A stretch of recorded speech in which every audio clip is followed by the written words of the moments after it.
Hey guys, welcome back to another video. This is Shonnie B, and I'm here to talk about my experience with having a doula. So I wanted to do this video as part 2 of my birth story. If you have not seen that video, please check it out. It's a long one, but I'm telling you, it's good. If you can get through it, it's good. So if you gotta take a couple breaks, take a couple breaks. And it's only good because I feel like it raises awareness, you know, preeclampsia and, you know, and everything that I went through in order to get this little one here, although he had to come a little early at 34 weeks. So definitely check that video out. And then we're just gonna jump right into this video. This video, I'm gonna be talking about my doula experience. And in order to know what I'm talking about when I say a doula, I'm just going to tell you briefly what a doula is. So a doula is a woman who typically does not have formal obstetric training, but she's been trained in how to provide guidance and support to a pregnant woman during labor. A lot of times that's their main thing that they do. Some doulas do, you know, they'll follow you up until that point, until you give birth, and then, you know, after that, you know, you guys part ways, thanks, have a good job, or have a nice day, blah blah, nice life. And then there's also doulas that also follow you throughout the first year or a period of time after you have the baby in your postpartum period. Let's talk about my decision to have a doula in the first place.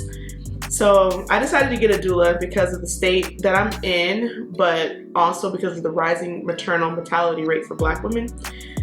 Which is it's high everywhere, but I also noticed it for in Texas at the time to be a little bit higher. I wanted also that if for some reason I couldn't advocate for myself, that I'd have somebody who's more clear-headed and objective to be able to be like, hey, this is what she wanted. I was really big on the pain thing because pain was an issue in my last pregnancy. And so with my last pregnancy, which I didn't record for YouTube, I got the epidural. It only took to one side, and I had to position myself, you know, one way or the other, and with the help of my husband, to side to hopefully get the epidural to go to the left side.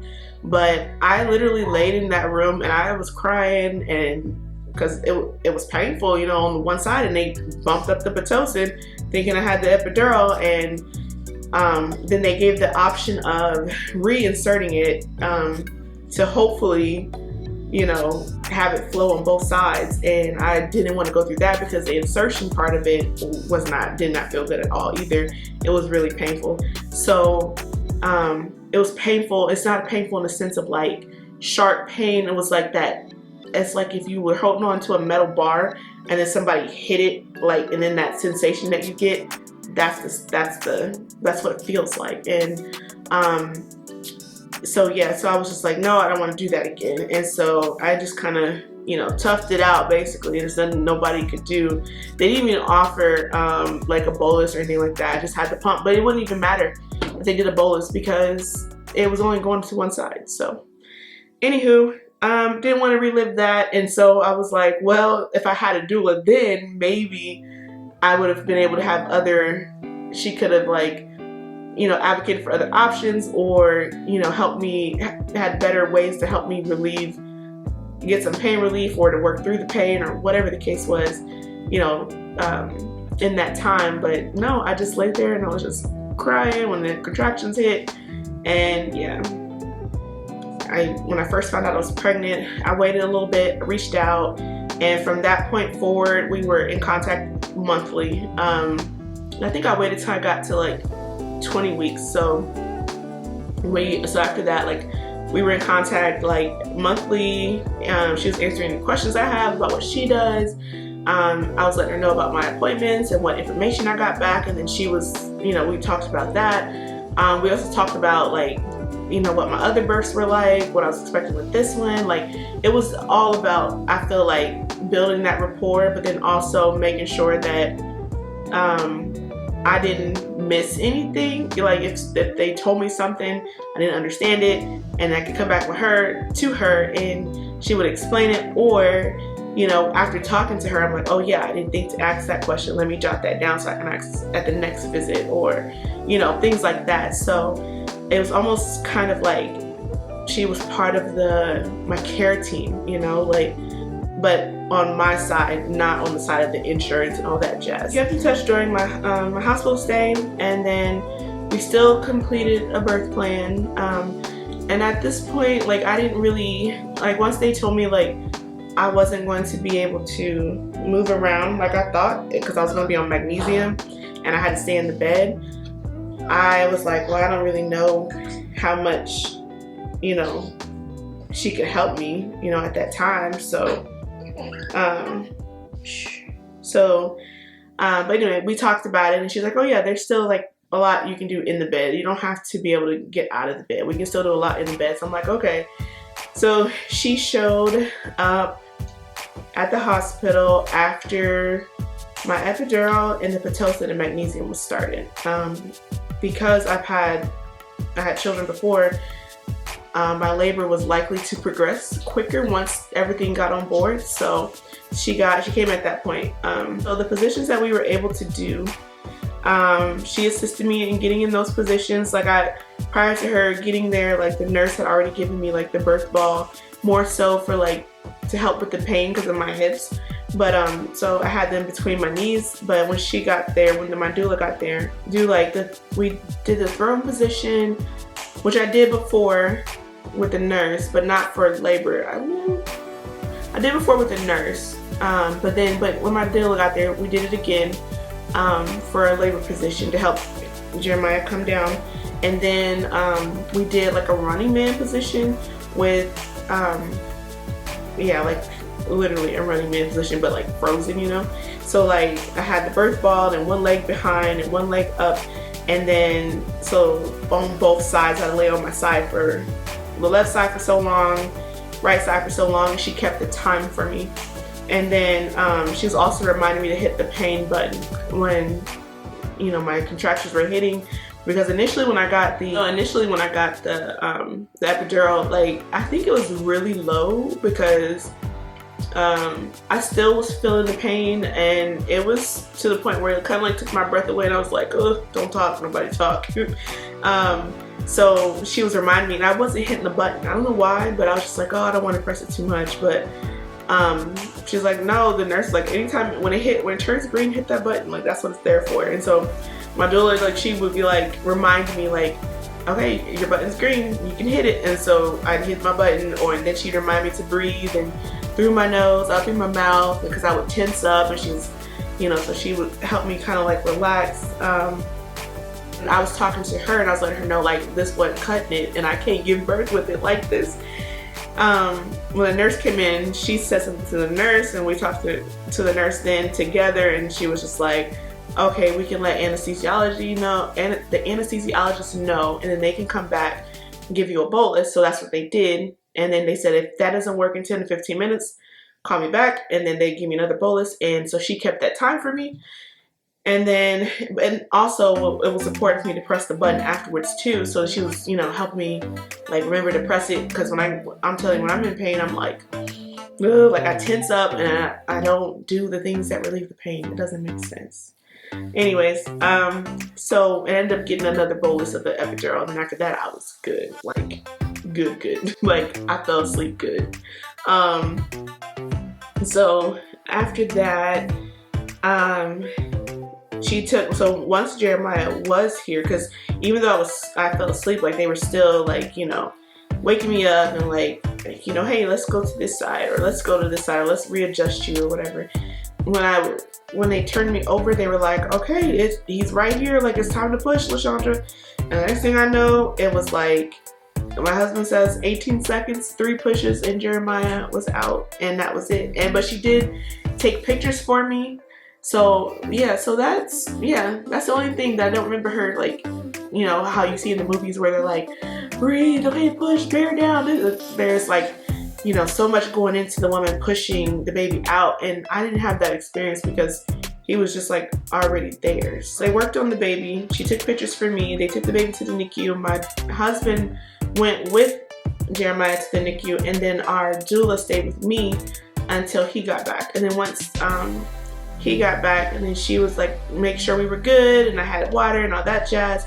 And then she said, you know, and then she left, and that even though like she left the hospital that day, like she'll still follow up with me up until he turns a year old.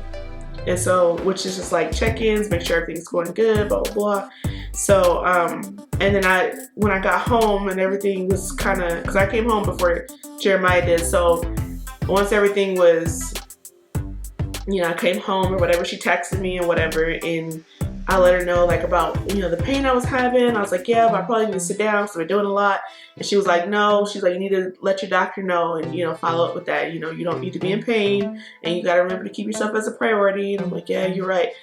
And so I did make the appointment. I probably didn't do it like the next day like I said I was, but I did make an appointment, or I had an appointment ready, but I mentioned it to them. And then I actually, I just seen recently, just yesterday actually, a pelvic floor therapist. So yeah, which will help with hip pain that I'm having after childbirth. So this labor was unlike any other labor that I've had. I'm totally contributing that to the fact that I had a doula. Like honestly, like in my previous births and labors, like I've literally just laid there. Like I've laid there and let the medicine do its thing and be like, and then like, okay, it's time. Okay, take the baby. Like, you know, I didn't do anything actively to help myself dilate or to help the baby move down to, you know, down the birth canal to be born or anything. Like only thing I did, which was my last one, was move side to side to help the medicine flow, and that was it. So yeah, this labor was a little bit more intense. I mean, especially that running man position, like I thought my water broke, and it wasn't, and I was actually bleeding, but it wasn't a bad bleeding. It was more of a, oh, you're making change, you know, you're dilating further. And so it was kind of like, it was just, it shocked me. Like, I don't know, I didn't expect to have an active role in my labor like I did. And then having the extra support was awesome. You know, just having, you know, another person to make sure not only I was good, but that my husband was okay too, like he was good.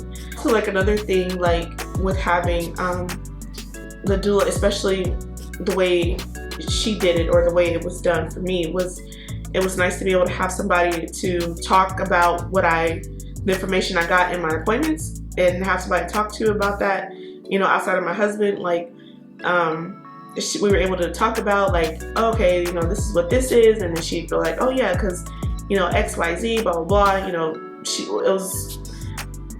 it was nice to be able to tell her and basically bounce that information or idea off of her. And then if there was a question that I forgot to ask or didn't think of, then she would be like, oh, did you find out about this?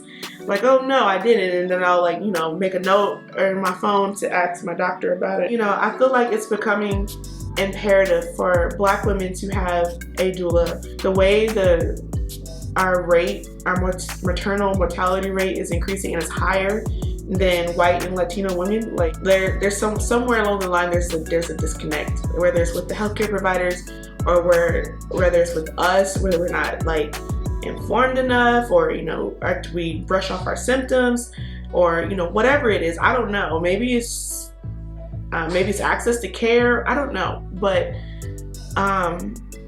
we have to, you know, I feel like we need to have someone there that can basically be that outside person to be like, hey, you know, did you do this, or did you ask about that, or whatever,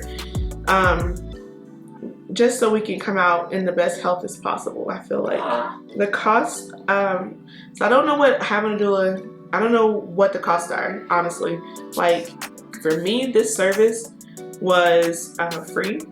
It was through a group or business called Black Mamas ATX, and they're like a nonprofit business, and their goal is to decrease that mortality rate for Black women. And so don't really know all the ins and outs of their business, but they do offer a lot of support, such as following up with you like during your pregnancy, then you show up at the birth, and then up to a year afterwards. They offer, at no additional cost, access for a therapist, which was kind of important because I have dealt with postpartum depression in my last pregnancy. And then they offered respite childcare, which was provided through another group, but they set you up with it. So in the beginning, just in case you need respite childcare, they have like different workshops and things like that. So yeah, so that's my experience with the doula. Would I recommend a doula? Definitely. Like 10 out of 10 would recommend, just because, you know, it was so helpful to me, and I felt like I was able to be a part of my labor experience and not just lay there and just let the medicine do it. Like I said, having that extra, you know, support throughout the pregnancy and postpartum period is nice too. So that's my video, guys. If you want to watch my birth story, I will link it in this video, and then I will come out with part 3 of my birth story, which is talked about Jeremiah's NICU stay. I was gonna do one about my postpartum, like what I experienced afterwards, but I'm not sure if I want to do that yet. But anyhow, if you like this video, thumbs up this video to let me know. And if you had a doula or something similar to a doula in your labor and delivery experience, let me know in the comments. If you have any questions, I can try to answer them. If you have any questions about my experience, I will definitely be happy to let you know.